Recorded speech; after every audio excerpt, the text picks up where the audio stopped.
Hello friends, स्वागत है आप सभी का हमारे एस के यूट्यूब चैनल पर। और आज हम लोग बीएससी सेकेंड ईयर का फिजिकल केमिस्ट्री फिर से स्टार्ट करेंगे। काफ़ी दिन हो गया उसको पढ़े हुए, और उसमें हमारा जो चैप्टर था वो था केमिकल इक्विलिब्रियम। ठीक है, तो इसके प्रीवियस वाले वीडियो में हम लोगों ने केसी के ऊपर बात कर लिया था कि केसी क्या होता है और किसी भी रिवर्सिबल रिएक्शन के लिए केसी का जो मान निकलता है वो कैसे निकलता है। आज हम लोग क्या पढ़ेंगे? आज हम लोग पढ़ेंगे केपी क्या होता है और केसी और केपी के बीच का जो रिलेशन होता है उसको हम लोग डिराइव करेंगे, उसका डेरिवेशन करेंगे कि इन दोनों के बीच में रिलेशन क्या होता है। तो आपको थोड़ा सा हल्का सा याद दिला दें कि केसी क्या होता है और कैसे डिफाइन किया जाता है। सपोज करिए आपके पास कोई रिवर्सिबल रिएक्शन है ए बी, और ये कन्वर्ट होता है सी सी में और ये डी डी में। ए बी सी डी जो स्मॉल लेटर आपको दिख रहे हैं ये छोटे वाले, ये इसके कोफिशिएंट होते हैं, और ए बी रिएक्टेंट है और सी डी आपके प्रोडक्ट है। तो इसके लिए जब हम लोग केसी का मान निकाले थे तो क्या निकला था? सी के पावर सी, डी के पावर डी, और यहाँ इसके अपान ए के पावर ए और बी के पावर बी। अगर इसको आपको अच्छे से जानना है तो प्रीवियस वाले वीडियो देखिए, उसमें से आपको बताया गया कि केसी का मान कैसे निकलता है और इसके पावर के जो घातांक हैं वो कैसे आते हैं। आज हमको क्या पढ़ना है? आज हमको पढ़ना है केपी, और ये केसी का जो वैल्यू हमने निकाला है इन दोनों के बीच का रिलेशन किस प्रकार स्थापित होता है इसके बारे में हमको जानना है। ठीक है, तो देखते हैं केपी क्या होता है। देखिए, फिर मैंने कोई जनरल इक्वेशन में अगर मैं लेता हूं ए बी बी, और ये कन्वर्ट होता है किसमें? सी सी और ये डी डी में। ये कोई हमारे पास रिवर्सिबल रिएक्शन लिखा गया है।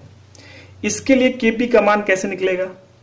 देखो भाई, आपको पता होगा आइडियल गैस इक्वेशन पीवी बराबर होता है एनआरटी। पता है कि नहीं पता? पता होगा कि पीवी बराबर क्या होता है? एनआरटी होता है। अगर मैं यहां से पी की वैल्यू निकालूं तो एन बाई वी, और ये क्या होता है? आरटी। अब देखो, ये आरटी तो तुम्हारा क्या है? कांस्टेंट है। क्लियर? ये तो तुम्हारा कांस्टेंट है। एन भाई वी क्या है? ये एन भाई वी आपको दिख रहा है, ये क्या है? वी आपका क्या है? वॉल्यूम है, और एन क्या है? नंबर ऑफ मोल है। मतलब कितने वॉल्यूम में कितने आपके नंबर ऑफ मोल हैं, यही तो किसको बताएगा? कंसंट्रेशन को बताएगा। यानी कहने का मतलब ये होता है कि P is directly proportional to C। यानी जैसे जैसे आप प्रेशर बढ़ाते जाओगे किसी सोल्यूशन का जो कंसंट्रेशन है वो बढ़ता जाएगा। नहीं समझ में आया? देखो एक और एग्जांपल से देखो, मान लेते हैं हम यहाँ पे कोई सोल्यूशन तैयार कर रहे हैं और ये आपका लिक्विड है, और यहाँ पे इसमें कुछ गैस के मॉलिक्यूल घुले हुए हैं। यार यहाँ पे मैंने क्या कर दिया ना, पिस्टन लगा दिया यहाँ पे। तो जैसे जैसे मैं पिस्टन को दबाता जाऊंगा नंबर ऑफ मोल क्या होंगे? उसका वॉल्यूम एरिया कम होता जाएगा और हमारा कंसंट्रेशन बढ़ता जाएगा। ठीक है, क्योंकि देखो नंबर ऑफ मोल क्या होंगे, इसके जो छोटे छोटे जो आपके मोल दिख रहे हैं वो नीचे चले आएंगे, और जब नीचे चले आएंगे तो उनकी सांद्रता बढ़ जाएगी। तो जैसे ये मेरे पास कंटेनर है, मैंने कंटेनर पर प्रेशर लगा रहा हूं, तो प्रेशर अगर लगेगा तो नंबर ऑफ मोल जो होंगे उसका आयतन कम होगा, और आयतन कम होगा तो नंबर ऑफ मोल बढ़ेंगे, और जब नंबर ऑफ मोल बढ़ेंगे तो वही तो उसकी होती है क्या? सांद्रता होती है। ठीक है, तो मेरा कहने का बस सिंपल सा मतलब है कि अगर किसी वॉल्यूम पे, किसी दिया गया फिक्स वॉल्यूम पे आप नंबर ऑफ मोल है उसके कुछ ऊपर से आप प्रेशर लगाते हो तो उसकी सांद्रता क्या होती है? बढ़ जाती है। तो ये आइडियल गैस इक्वेशन हमको निकल के आता है कि प्रेशर क्या होता है? सांद्रता के प्रोपोर्शनल होता है। क्योंकि आरटी हमारा कांस्टेंट है तो कह सकते हैं P is directly proportional to concentration. यानी जहां जहां पे आपका C है वहां वहां पे P आप लिख सकते हो। इससे ये चीज पता चला। ठीक है, बहुत आसान है, कुछ नहीं कि जैसे जैसे हम क्या करते हैं किसी भी सोल्यूशन पे या किसी भी गैस कंटेनर पे प्रेशर लगाते हैं। अब इसी पे ले लो, हम ऊपर से क्या कर रहे हैं? प्रेशर लगा रहे हैं। तो प्रेशर लगाएंगे तो यार नंबर ऑफ मोल क्या होंगे? नीचे आएंगे, उनका आयतन कम होगा, और आयतन कम होगा तो नंबर ऑफ मोल उसमें ज्यादा हो जाएंगे, तो हमारा कंसंट्रेशन क्या हो जाएगा? बढ़ जाएगा। तो अब हम लोग क्या करेंगे? केपी की वैल्यू हम लोग फाइंड आउट करेंगे। ठीक है, तो देखिए, अब इसके लिए अगर आपको केसी की वैल्यू निकालना हो तो केसी इक्वल टू लिखेंगे कंसंट्रेशन ऑफ सी के पावर सी एंड डी के पावर डी, और ये हो जाएगा हमारा ए के पावर ए और बी के पावर बी। ये हमारा क्या था? केसी का वैल्यू था। अब ये जितने भी आपको बड़े ब्रैकेट दिख रहे हैं वो कंसंट्रेशन यानी सांद्रता को बता रहे हैं। तो अभी आपने कहा कि P is directly proportional to concentration, यानी जितने भी आपके कंसंट्रेशन टर्म दिख रहे हैं उसकी जगह पे हम P को क्या कर सकते हैं, अप्लाई कर सकते हैं। यानी कहने का मतलब इसकी जगह पे आप PC लिख सकते हो, PC के पावर C, PD के पावर D और अपॉन PA के पावर क्या हो जाएगा आपका A और PB के पावर क्या हो जाएगा आपका B हो जाएगा। क्यों? क्योंकि C के ऊपर जितना प्रेशर लगा रहे हो वही उसका कंसंट्रेशन हो जाएगा, D के ऊपर जितना प्रेशर लगा रहे हो वही उसका क्या हो जाएगा, कंसंट्रेशन हो जाएगा, A के पावर जितना भी प्रेशर लगा रहे हो वही आपका कंसंट्रेशन हो जाएगा। अब मैंने ये C की जगह पे PC क्यों लिखा, क्योंकि प्रेशर जो होता है वो कंसंट्रेशन के क्या होता है, प्रोपोर्शनल होता है। मतलब मैं C की जगह पे प्रेशर ऑफ C का पावर मैं C लिख सकता हूँ, मतलब प्रेशर ऑफ C का कंसंट्रेशन के पावर मैं C लिख सकता हूँ। उसी प्रकार प्रेशर ऑफ D का कंसंट्रेशन में D लिख सकता हूँ, प्रेशर ऑफ A का कंसंट्रेशन में A लिख सकता हूँ, प्रेशर ऑफ B का कंसंट्रेशन में B लिख सकता हूँ। तो ये चीज आपको समझ में आ गया होगा। और ये किसका वैल्यू है, Kp का वैल्यू है। किसका वैल्यू है ये, सॉरी Kp का हमारा क्या, तो यहाँ से आपका Kp का वैल्यू निकल गया और यहाँ से Kc का वैल्यू निकल गया। ठीक है, तो बाय मिस्टेक हम लोग Kb लिख दिए थे, उसमें कोई दिक्कत नहीं है, हम लोग क्या करते हैं इसको Kp लिख लेंगे। तो किसी भी रिवर्सिबल रिएक्शन के लिए आपको क्या करना पड़ेगा, Kc का वैल्यू ऐसे निकल जाएगा और Kp का वैल्यू ऐसे निकल जाएगा। कुछ नहीं होता, जो भी आपके प्रोडक्ट दिए गए उनका जो ये मोल आपके दिए गए कोफिशिएंट दिए गए उनके घातांक लगा दो, Kc का वैल्यू निकल जाएगा। और Kp का वैल्यू निकालने के लिए आपको जितने जितने ये मोल का पावर लिखा गया है इसका अगर प्रेशर आप इंक्रीज करते हो तो आपका क्या हो जाएगा, कंसंट्रेशन भी इंक्रीज कर जाएगा। उसी रीजन की बदौलत हम लोग क्या कर रहे हैं, C की जगह पे PC, D की जगह पे PD और A की जगह पे PA और B की जगह पे PB लिख रहे हैं। तो यहां से हमको Kp का वैल्यू निकला। अब हम लोग क्या करते हैं, इनके बीच रिलेशन फाइंड आउट करते हैं कि इनके बीच में किस प्रकार का रिलेशन है Kc और Kp के बीच में। ठीक है,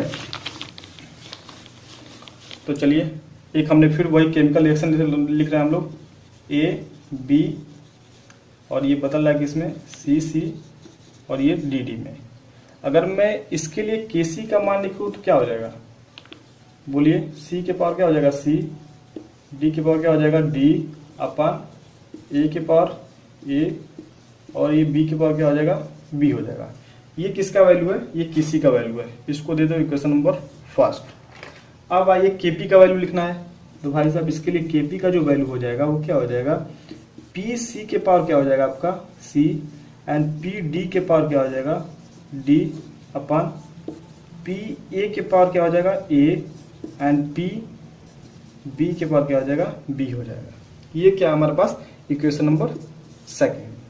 ठीक है, फिर आइडियल गैस का इक्वेशन हम लोग कंडीशन लगाते हैं, क्या होता है उसका, PV बराबर क्या होता है NRT होता है। तो यहाँ से हो जाएगा P बराबर N/V और क्या हो जाएगा ये RT हो जाएगा। यानी P बराबर क्या हो सकता है, ये किसको व्यक्त करेगा, कंसंट्रेशन को व्यक्त करेगा और इंटू RT। ठीक, तो P बराबर कंसंट्रेशन इंटू RT। अब देखो, अगर यहां से अब आपको करना क्या है, PC, PD, PA और PB की वैल्यू फाइंड आउट करनी है और ये वैल्यू फाइंड आउट करने के बाद से आप इसमें पुट अप कर दो, आपका एक रिलेशन आपको मिल जाएगा। ठीक है, तो सो इसके लिए अगर हमको PA निकालना हो तो हम लोग क्या करेंगे, अब ये प्रेशर बढ़ा रहे हो तो कंसंट्रेशन इंक्रीज कर रहा है, तो तुम किसका प्रेशर बढ़ा रहे हो, A का, तो कंसंट्रेशन भी किसका बढ़ेगा, A का बढ़ेगा, इंटू क्या हो जाएगा RT हो जाएगा। समझ आ रहा है। उसी प्रकार का अगर P का आप प्रेशर बढ़ा रहे हो तो किसका कंसंट्रेशन बढ़ेगा, B का बढ़ेगा और इंटू RT। मैं इसी इक्वेशन से लिख रहा हूं, ये इक्वेशन से मैं ये चीज लिख रहा हूं। अगर यहाँ पे C का आप प्रेशर बढ़ा रहे हो तो C का कंसंट्रेशन बढ़ेगा इंटू RT। उसी प्रकार D का अगर प्रेशर बढ़ाते हो तो D का तुम्हारा कंसंट्रेशन बढ़ेगा इंटू RT। यानी यहां से हम लोग PA, PB, PC और PD की वैल्यू फाइंड आउट कर लिया। अब ये सारी वैल्यू उठा के आपको क्या करना है, इसमें पुटअप कर देना है। तब यहां से हो जाएगा आपका Kp इक्वल टू क्या हो जाएगा, PC की वैल्यू हम लोग रख रहे हैं तो कंसंट्रेशन ऑफ C। अब देखो केवल आपने PC का वैल्यू निकाला है तो PC का वैल्यू टोटल इतना आया है और लेकिन इसके पावर C है तो C को हम लोग लिखेंगे इंटू क्या हो जाएगा RT हो जाएगा। ठीक है, RT के पावर क्या हो जाएगा यहाँ पे C हो जाएगा, क्योंकि PC का ये टोटल वैल्यू है और टोटल के वैल्यू के पावर C है तो उसके ऊपर सी लगा लो। उसी प्रकार पी डी का टोटल वैल्यू कितना है, डी और आर टी, तो डी के पावर भी क्या हो जाएगा आपका, डी हो जाएगा, और आर टी के पावर क्या हो जाएगा, डी हो जाएगा, अपान पी ए के पावर क्या हो जाएगा आपका ए, और आर टी के पावर क्या हो जाएगा ए। बहुत आसान है, बस इसके वैल्यू हम लोग क्या करें, इसमें पुटअप करना है।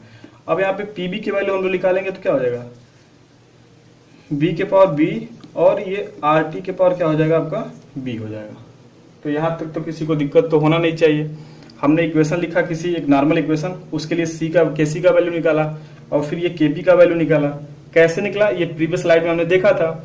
और इसके बीच में हमको रिलेशन निकालना है, तो हम आइडियल गैस इक्वेशन का सहायता लेंगे, वहां से ये चीज निकल के आएगा। अब प्रेशर बढ़ा रहे हो तो कंसंट्रेशन बढ़ रहा है। अब यहाँ पे पी ए का प्रेशर बढ़ाओगे तो ए का कंसंट्रेशन बढ़ेगा, बी का प्रेशर बढ़ाओगे तो बी का कंसंट्रेशन बढ़ेगा। उसी प्रकार सी का बढ़ाओ, डी का बढ़ाओ तो उसी का कंसंट्रेशन बढ़ेगा। तो यहाँ से पी ए, पी बी और पी सी के वैल्यू निकल आएगा। ये टोटल वैल्यू उठा के इक्वेशन नंबर 2 में भर दो। अब जब यहाँ से भरो तो ये चीज आपको निकल गया। तो आई होप आप लोग इसको नोट करते रहे होंगे। मैं इसको यहाँ पे रफ करता हूँ और फिर हम लोग क्या करते हैं, देखते हैं आगे क्या हो रहा है। ठीक, अब देखिए यहाँ से आ जाएगा आपका के पी इक्वल टू, अब देखो ये आर टी तो तुम्हारे सेम है। तो मैथ में आप लोगों ने पढ़ा होगा कि जब हमारा आधार बराबर रहता है तो घातांक को हम लोग जोड़ लेते हैं। तो सी के पावर तुम्हारा सी हो गया, डी के पावर तुम्हारा डी हो गया, और आर टी के पावर क्या हो जाएगा, आर टी के पावर सी प्लस डी। ठीक है, अब ये नीचे तुम्हारा हो जाएगा ए के पावर ए, बी के पावर क्या हो जाएगा बी, और ये आर टी के पावर तुम्हारा क्या हो जाएगा यहाँ पे ए प्लस बी। ठीक है, अब देखो दिख रहा है कुछ, के पी इक्वल टू क्या हो जाएगा, ये टोटल वैल्यू तुम्हारा किसका है, के सी का, तो यहाँ से तुम्हारा के सी हो गया, और यहाँ पे हो जाएगा आर टी के पावर सी प्लस डी अपॉन क्या हो जाएगा आर टी के पावर ए प्लस बी। अब इसको ऊपर ट्रांसफर कर दो तो के पी इक्वल टू के सी आर टी के पावर हो जाएगा तुम्हारा सी प्लस डी माइनस ए प्लस बी। ठीक है, तो ये आपका एक रिलेशन मिल के आया किसका, केपी और केसी के बीच का। तो क्या होता है, KP equal to KC R T के पावर सी प्लस डी माइनस ए प्लस बी। तो इसी चीज को हम लोग क्या करते हैं, एक शॉर्ट वे में लिख लेते हैं। कैसे, देखिए यहाँ पे हम लोग रफ करते हैं इसको, और यहां से आ जाएगा आपका केपी इक्वल टू केसी, और आर टी के पावर मैं क्या लिखता हूं, डेल्टा एन जी लिखता हूं। डेल्टा एन जी क्या है, delta N G equal to होता है सी प्लस डी माइनस ए प्लस बी। ये सी प्लस डी क्या है, उत्पाद के मोलों की संख्या माइनस अधिकारक के मोलों की संख्या। तो यहां से आपको एक रिलेशन मिल के आता है केपी और केसी के बीच का। तो बहुत आसान है, कुछ नहीं था इसमें। हमने किसी भी इक्वेशन के लिए पहले केपी का मान निकाला, केसी का मान निकाला, और फिर उसके लिए केपी का मान निकाला, और दोनों के बीच में कैसे ये रिलेशन शो करता है इस चीज को हमने देखा है। ठीक है, तो अगले वीडियो में हम लोग इसके ऊपर कुछ क्वेश्चन कर लेंगे, जिसके साथ आपको पता चलेगा कि किसी भी रिएक्शन के लिए किसका केपी का वैल्यू और केसी का वैल्यू किस तरह डिफर करता है और किसका कैसे बड़ा होता है। ये चीज हम लोग कुछ क्वेश्चन कर लेंगे अगले वीडियो में, तो आपको और अच्छे से क्लियर हो जाएगा। ठीक है, मिलते हैं तब तक नए वीडियो में, तब तक के लिए टेक केयर, बाय बाय।